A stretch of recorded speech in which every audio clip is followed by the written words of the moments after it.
Salut, c'est David Hallyday avec PETA. Je vais vous parler des animaux exploités dans les cirques.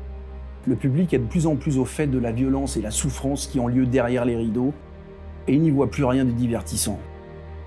Dans la nature, les éléphants vivent en troupeau. Ils ont un sens social super développé et s'entraident, tout comme nous. Les femelles éléphantaux passent toute leur vie avec leur mère. Les mâles jusqu'à l'adolescence. Les éléphantaux dans les cirques, eux, ont été arrachés à leur famille avant même d'être sevrés. Au lieu de vivre en paix, ils sont souvent battus avec une barre de métal munie d'un crochet. Tout simplement, ça brise leur esprit sauvage. Comme les éléphants, les tigres, les lions, les chevaux, les chiens, tous les animaux utilisés dans les cirques passent la plupart de leur vie au bout d'une chaîne ou dans une cage. En général, ils ne peuvent sortir que pour aller sur la piste. Et d'une représentation à l'autre, ils sont trimballés dans des conditions sordides.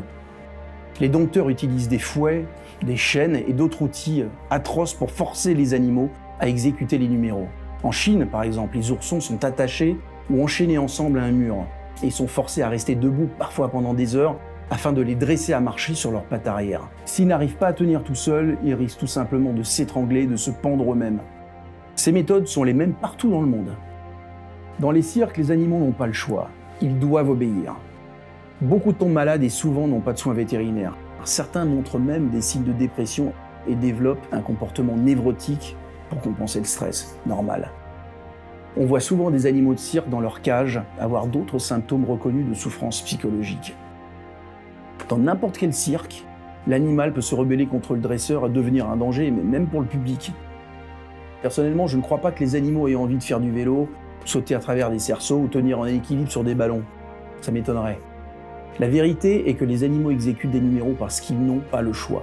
Aujourd'hui, les Français sont contre les cirques avec animaux sauvages et de plus en plus de villes les interdisent, comme Paris, Rennes, Strasbourg, Montpellier, Dijon.